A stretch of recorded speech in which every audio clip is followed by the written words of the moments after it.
여러분, 햇빛 좋아하세요? 햇빛 맞는 거 좋아하세요? 아, 좋아하시는 분도 있고, 베트남 햇빛 어때요? 어떻게 햇빛 쨍 쬐는데 굉장히 따갑죠? 그래서 뭐 좋아하시는 분도 계시겠지만 제가 이렇게 보면 많은 분들이요, 이 햇빛을 많이 이제 기피하는 경향이 있습니다. 그런데 여러분, 이 햇빛이 우리 몸에 얼마나 유익한지 혹시 아십니까? 아마 이것을 듣고 나면은요, 여러분들은 마스크를 벗으시고 온 몸으로 아마 햇빛을 받게 되실 것입니다. 이 햇빛의 효능이 대단한데요, 먼저는 햇빛을 많이 받으면 우리가 우울증이 완화가 된다고 합니다. 이 햇빛에는 행복을 느끼게 해주는 이 세로토닌이라는 성분이 많이 발생이 되어서 우리에게 기쁨을 주고 또 우울증이 완화되는 그러한 효과를 준다고도 합니다. 두 번째로는요, 암을 예방해주는 그러한 효과도 있습니다.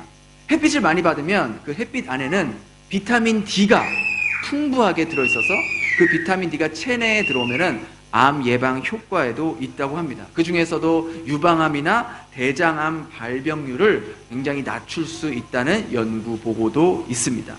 세 번째로는요, 햇빛을 많이 받으면 면역력이 강화된다고 합니다.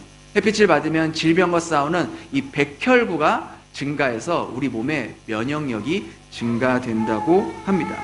또 그런가 하면 혈압이 높으신 분들 계실 거예요.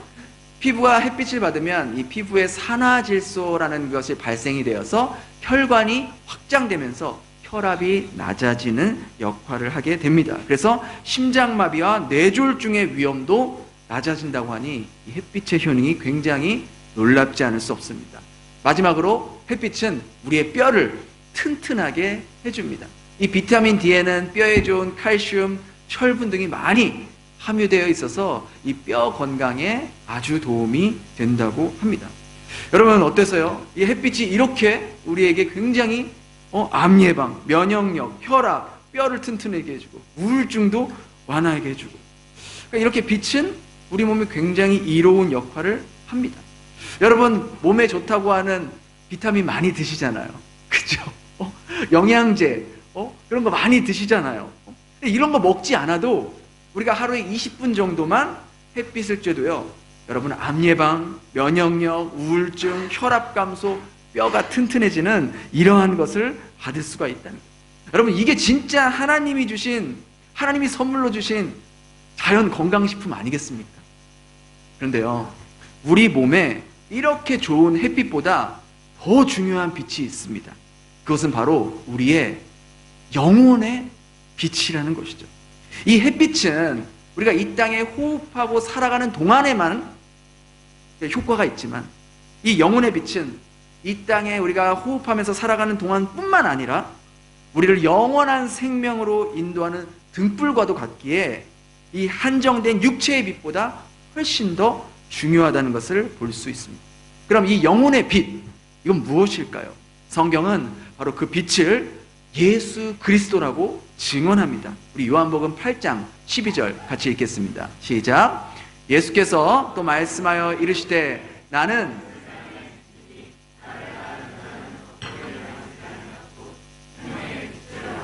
그죠? 예수님께서 나는 뭐라 그래요? 나는 세상의 빛이다. 그리고 나를 따르는 자들은 어떻게 된다? 생명의 빛을 얻으리라 라고 약속하셨던 것이죠.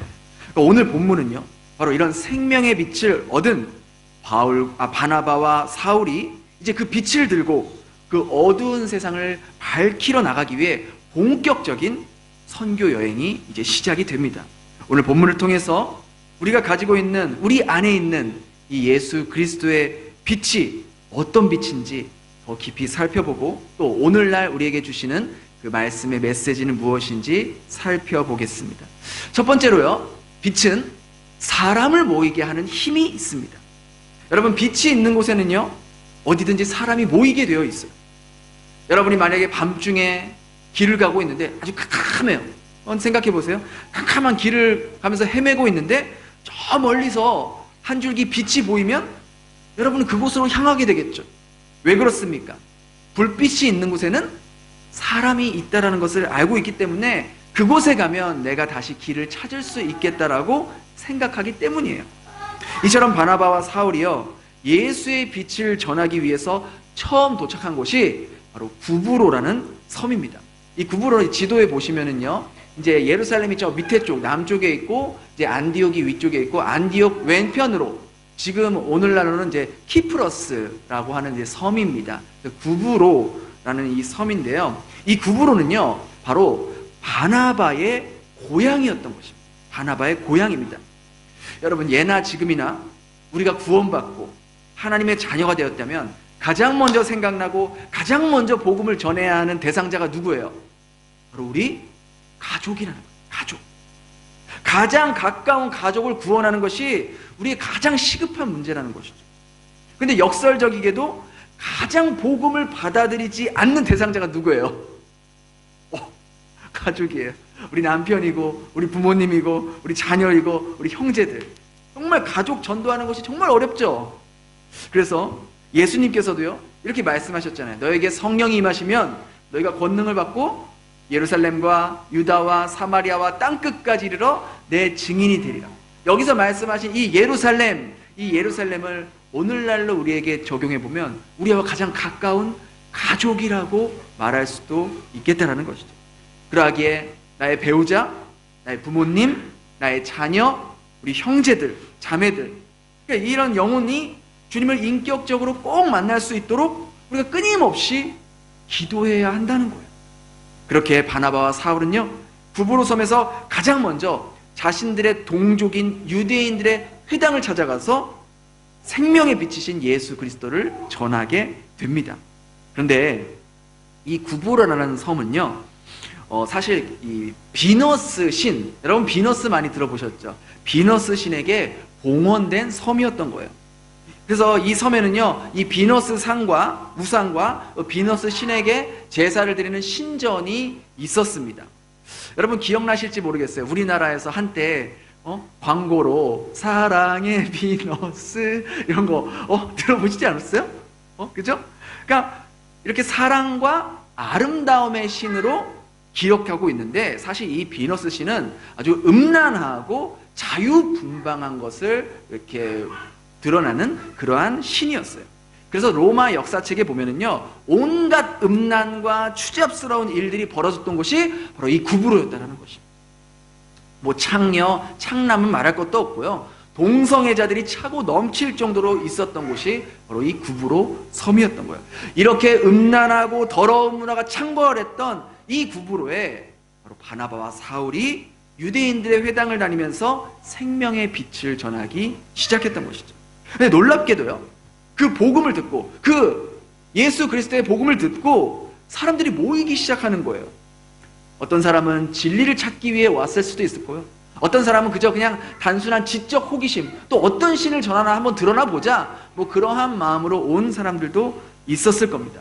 그런데 이 바나바와 사울이 이렇게 복음을 전하는 이러한 모습들이 그 지역에서 아주 큰 이슈가 되었던 것이죠. 그리고 그 소식이요, 누구에게까지 들어갔냐? 바로 이 섬의 총독이었던 구브로 섬의 총독에게까지 들어가게 됩니다. 우리 7절 한번 같이 읽어볼게요. 시작. 그가 총독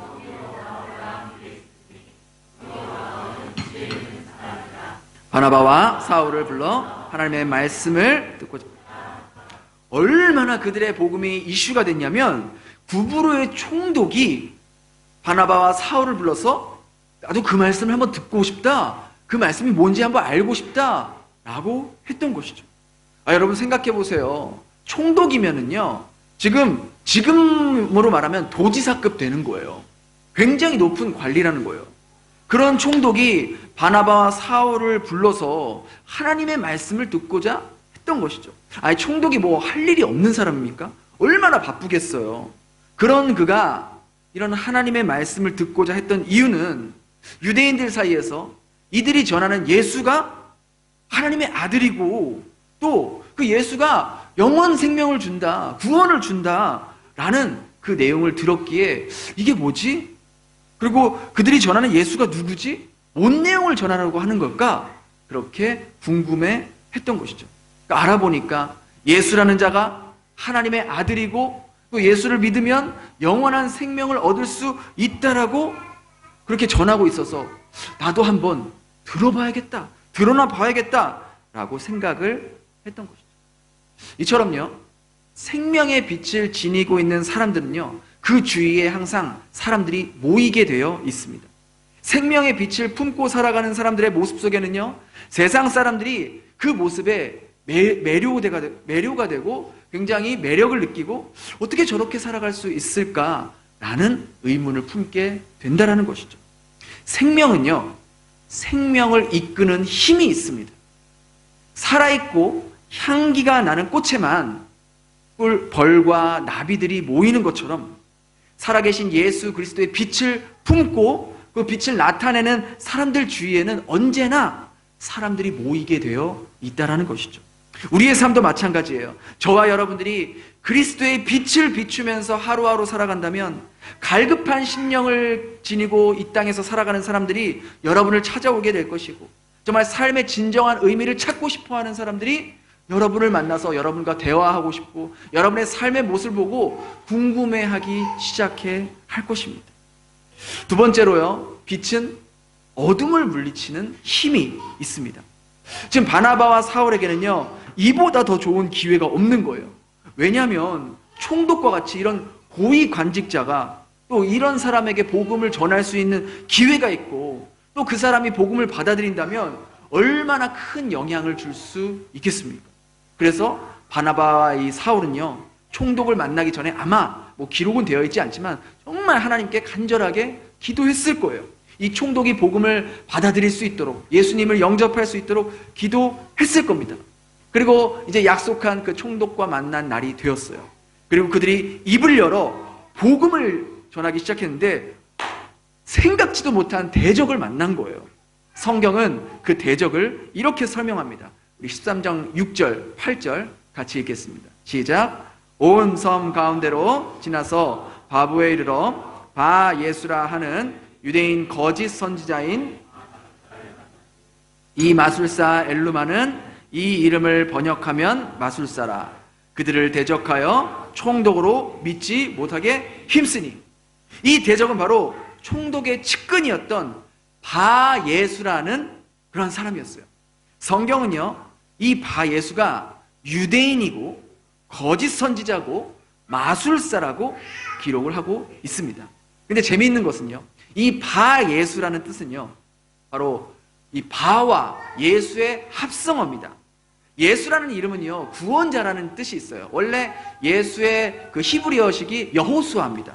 그리고 이제 헬라어로 예수라고 하는 건데, 그러니까 여호수아의 아들, 예수의 아들인데 그 뜻이 뭐냐? 구원자의 아들이라는 거예요. 이게 바가 아들이거든요. 그러니까 자기는 구원자의 아들이라고 가지면서 이렇게 이야기를 하고 있는 거예요. 근데 생각해 보세요. 구원자의 아들인데 거짓 선지자고 마술사고 사람들을 현혹시키는 자칭 예수 그리스도를 사칭하는, 자기가 예수라고 자기가 구원자라고 사칭하는, 어떻게 보면 오늘날 말하면 이단과 같은 그러한 자였던 것이죠. 그의 이름은 구원자의 아들이라는 뜻을 가지고 있었지만 그의 진짜 모습은 거짓 선지자였고 마술사였어요. 여기서 말하는 마술사는 오늘날 막 이렇게 쇼를 보여주는 마술사가 아니라 점쟁이를 말합니다. 근데 이 바 예수가 어느 나라 사람이라 그래요? 어느 나라 사람? 유대인이래요, 유대인. 모세오경에 따르면요, 유대인이 점쟁이가 되고 혹은 이렇게 마술사, 박수가 되면 어떻게 돼요?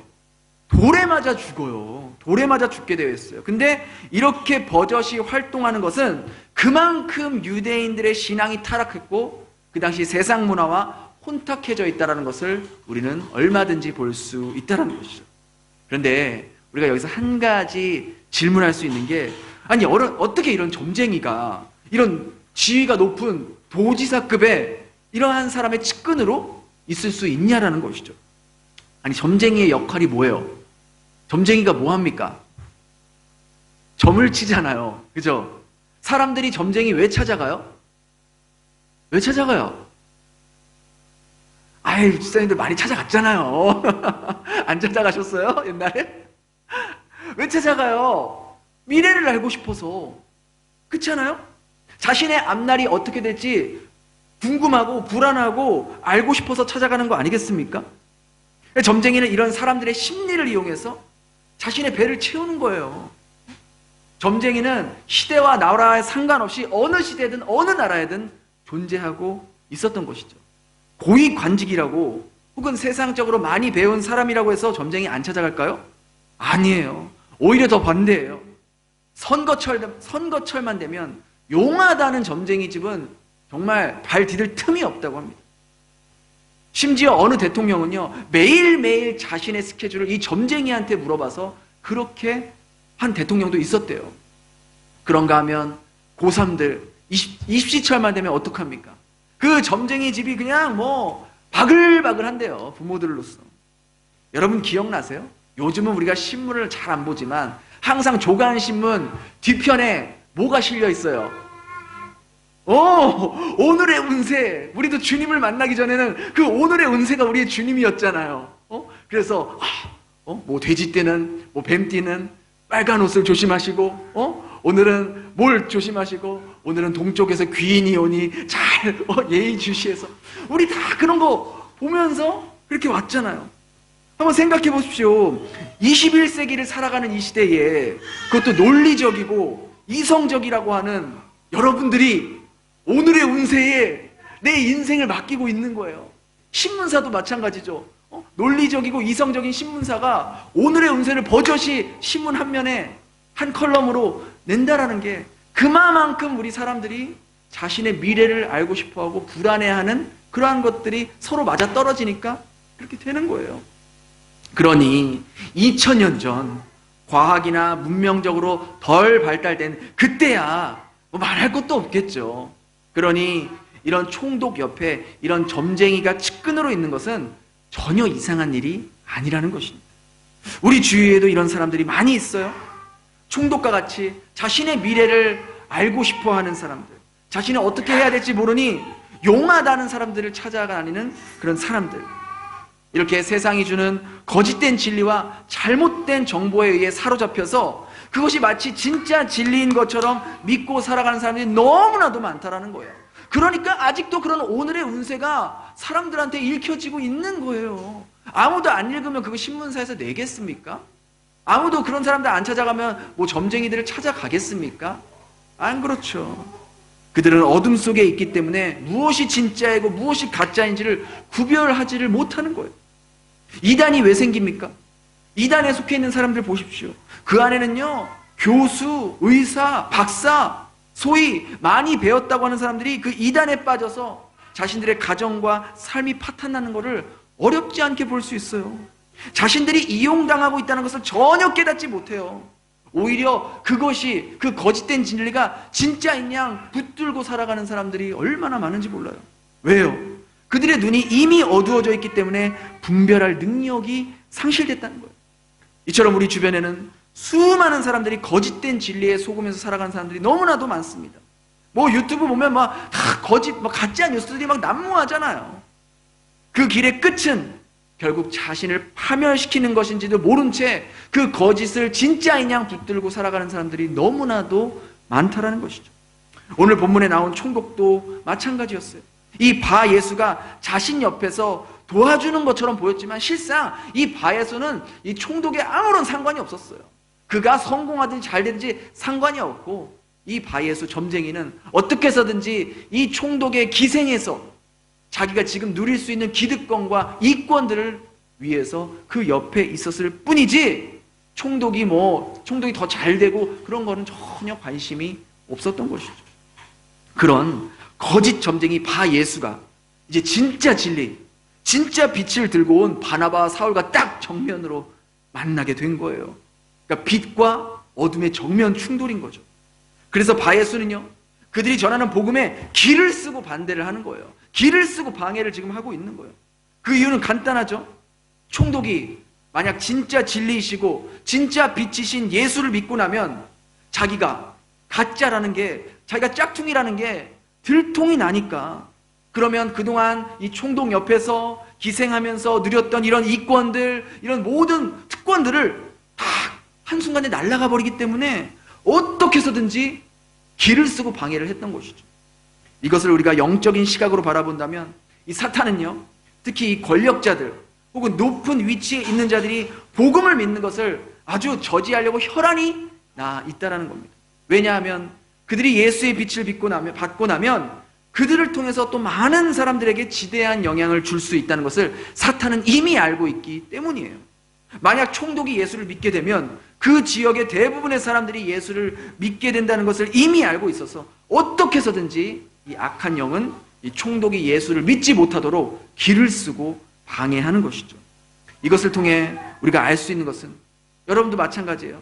우리도요, 때로는 우리가 예수님을 전할 때, 생명의 빛을 전할 때, 주님께서 주신 확신으로 어떤 일을 시작했을 때 이렇게 예기치 못한 문제나 바 예수가 같이 방해꾼을, 악한 자들을 만날 때가 있다라는 겁니다. 그럴 때 우리가 기억해야 할 것은, 그 일이 정말 하나님의 뜻이라면, 내가 정말 기도하면서 하나님의 인도하심을 받아온 일이라면 악한 영의 공격이 반드시 있다는 거예요. 그 일을 통해서 하나님 나라가 확장될 것을 악한 영은 이미 알고 있기 때문에 어떻게 해서든지 그 일을 방해하고 저지하고 포기하게 만들려는 것이죠. 방해가 심하다는 것은요, 그만큼 그 일을 통해서 하나님께서 영광을 받으실 일이 크다는 것을 우리가 기억해야 할 필요가 있다는 것입니다. 그래서 여러분들이 하나님이 주신 마음을 어떤 것을 시작할 때, 혹은 어떤 사람에게 내가 예수를 전하러 할 때 어려움을 만나고 반대에 부딪히더라도 포기하지 마시고 더욱더 주님 의지하면서 나아갈 수 있어야 한다는 것이죠. 그렇게 바 예수가 길을 쓰고 방해하자 성령으로 충만했던 이제 사울이 바 예수에게 이렇게 말합니다. 우리 10절 한번 같이 읽겠습니다. 시작. 이르되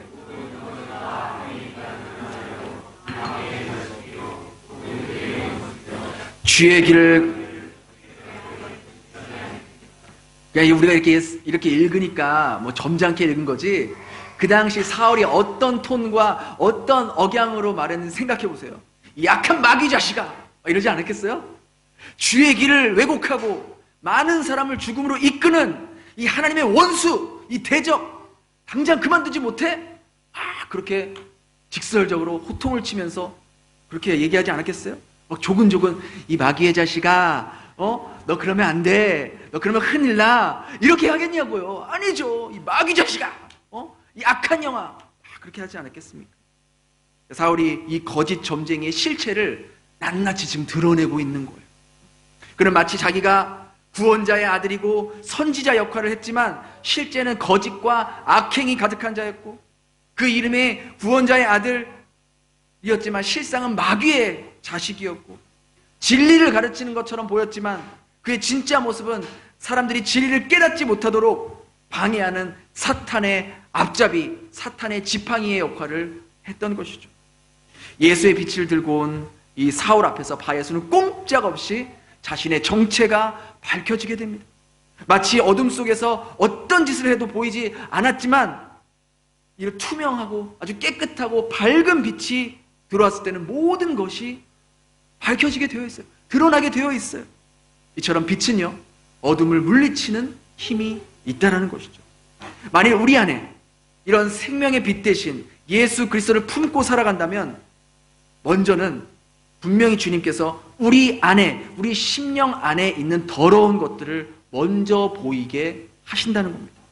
그전에는 깨닫지 못했는데 빛 대신 예수님과 함께 살아가니 내 안에 추악한 모습들이 너무나도 보이는 거예요. 더러운 탐욕들, 죄의 모습들, 이기적인 모습들이 그 주님의 빛에 의해서 더 밝히 드러나게 된다는 것이죠. 우리가 빛으로 가까이 가면 갈수록, 내가 예수님과 인격적인 관계가 가까워지면 가까워질수록 내 안에 숨기고 싶었던 그런 죄악들이 더 드러나게 되는 겁니다. 주께서 이런 모습들을 보여주시는 이유는 우리가 주님의 빛을 온전히 담기 위해서는 우리 자신이 먼저 깨끗해야지, 거룩해야지만이 그 생명의 빛을 담고 온전히 반사시킬 수가 있기 때문이라는 것이죠. 그러하기에 먼저는 우리 자신 안에 있는 어두운 모습, 더러운 모습, 이런 것들을 발견하고 그것을 깨끗하게 해결한 후에 빛 대신 예수 그리스도를 품고 살아갈 때 그 빛으로 인해서 다른 사람들이 가지고 있는 영적인 어두움, 그런 실체들이 드러날 수 있게 될 것이고, 또 사람들을 속이고 거짓된 영의 모습을 바로 볼 수 있는 생명의 빛의 역할을 하게 된다는 것이죠. 마지막으로 빛은 생명을 주는 힘이 있습니다. 아까 서두에도 말씀드렸다시피 햇빛은 많은 생명들에게 에너지를 공급합니다.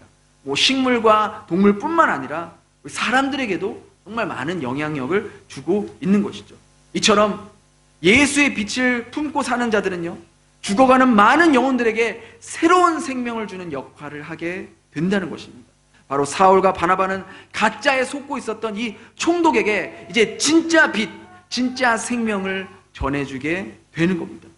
사울은 성령을 의지해서 이 거짓 점쟁이 바 예수의 눈을 멀게 합니다.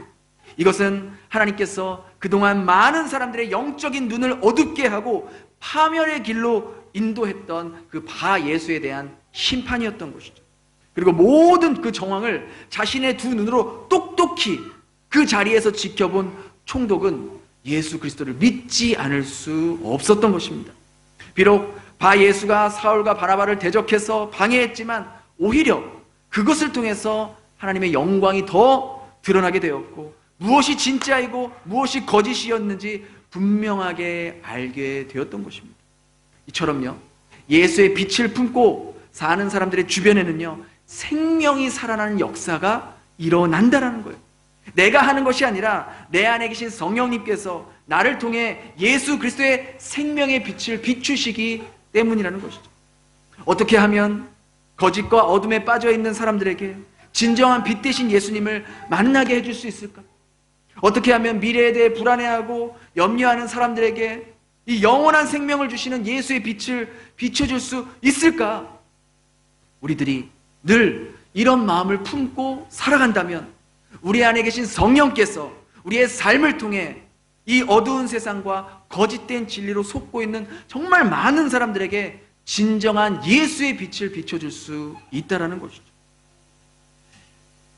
엊그저께도요, 제가 몇몇 사이공 집사님들과 우리 이병규 성도님 신방을 다녀왔습니다. 아마 모르시는 분도 계시겠지만 이병규 성도님은 약 2년 전에 중풍으로 쓰러지셔서 지금까지 일어나지 못하시고 누워 계시고 이렇게 힘들어하고 계신 그러한 한배 가정, 다문화 가정 분이십니다.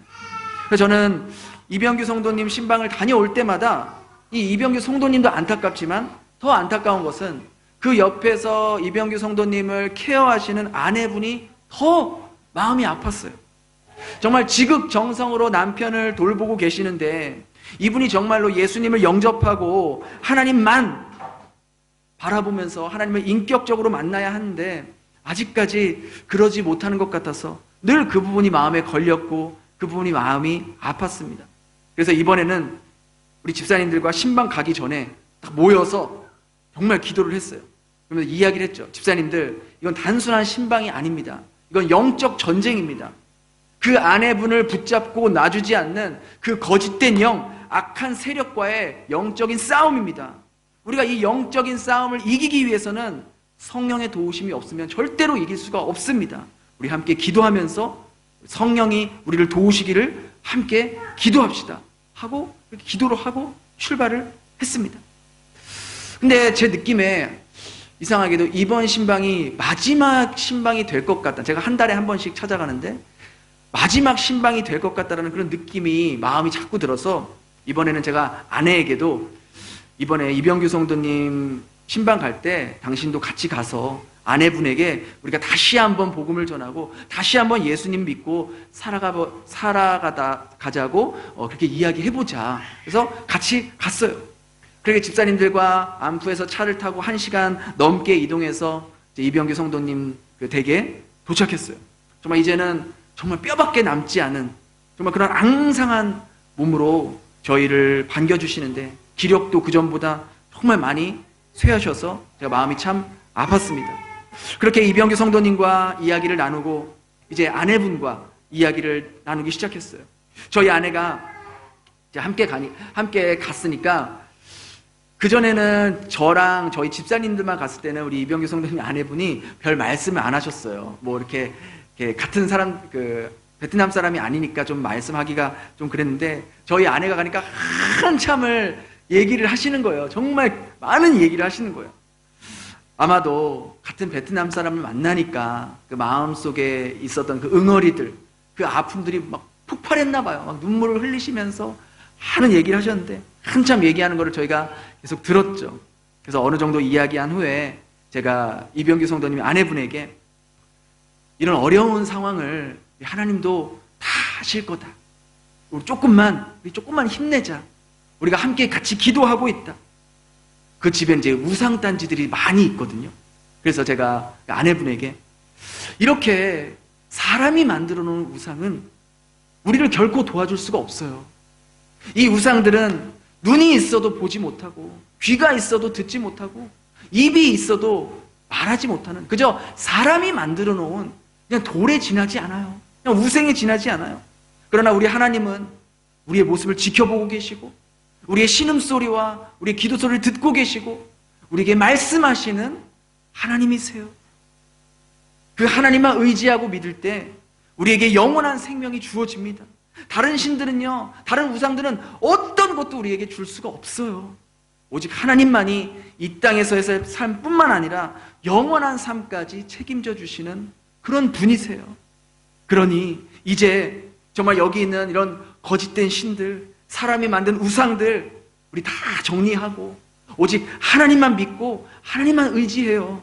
그럼 반드시 하나님께서 이 가정을 지키시고 인도하시고 이끌어 주실 거예요. 그렇게 말하고 우리 집사님들에게는 이 일은 우리가 사람의 의지나 결단으로는 이루어질 수 없는 것이니 성령께서 역사하셔야 됩니다. 우리가 함께 이 가정을 위해서 함께 간절히 기도합시다. 성령님께서 이 가정의 주인이 되어주시고 이 가정을 이끌어달라고, 이 가정을 붙잡고 있는 악한 영이 끊어질게 해달라고, 이 가정의 구원의 역사가 일어나게 해달라고 함께 같이 간절하게 기도합시다. 저희가 갔던 우리 집사님들과 간절하게 정말 뜨겁게 기도하고 돌아왔어요. 여러분, 한 영혼이 주님께 돌아오는 일은요, 전쟁과 같은 일이에요. 여러분 생각해 보십시오. 수십 년 동안 마귀의 자식이었고 마귀의 수하였고 마귀의 종이었는데 마귀가 그렇게 순순히 놓아줄 것 같아요? 아, 너 복음 들었다며? 뭐 예수 들었다며? 이제 교회 나간다며? 아이고 어쩔 수 없네. 아, 또 한 영혼 잃어버렸다. 이럴까요? 무슨 수를 써서라도 그 영혼이 절대로 하나님을 인격적으로 만나지 못하도록 있는 방법 없는 방법 다 동원해서 방해하지 않겠습니까? 마치 오늘 바예수가 복음을 전하였던 이 사울과 바나바를 길을 쓰며 방해했던 것처럼 오늘날도요, 악한 영은 수단과 방법을 가리지 않고 하나님의 말씀을 왜곡시키고 교회 못 나가게 만들고, 그것도 안 되면은 돈을 주고 세상에 쾌락을 주면서까지 하나님과 못 만나게 하려고 하는 것이 바로 사탄의 전략이라는 거예요. 이걸 알고 우리가 기도로 싸워야 돼요. 이건 영적인 전쟁입니다. 여러분의 배우자, 부모님, 자녀, 형제, 그리고 이웃들, 우리와 함께 살고 있는 베트남 분들, 그 사람의 문제가 아니라, 믿지 않는 그 사람의 문제가 아니라 그 배후에서 그 영을 붙잡고 있는 그 악한 영, 그 사탄, 그 죄와 쇠사슬, 그 사망의 쇠사슬을 묶고 있는 그 악한 영과 우리가 싸워야 된다는 거예요. 그래서 바울이 이렇게 얘기하잖아요. 우리 에베소서 6장 12절 같이 읽겠습니다. 시작. 우리의 씨름은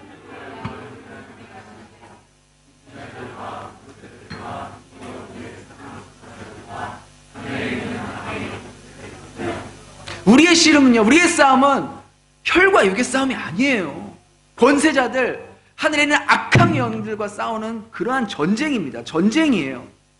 우리 이렇게 어둠의 권세에 꽉 붙잡힌 영혼들을 안타깝게 생각하고 그들의 영혼을 위해 하나님께 간절히 기도할 수 있어야 한다는 것이죠. 동시에 어둠의 권세와 이 마귀를 향해서는 담대하게 선포하고 성령께서 그들의 악한 계획들이 무산되게 해달라고, 그들을 올가매고 있는 죄와 사망의 쇠사슬들을 끊어달라고 우리는 간절히 기도해야 한다는 것이죠.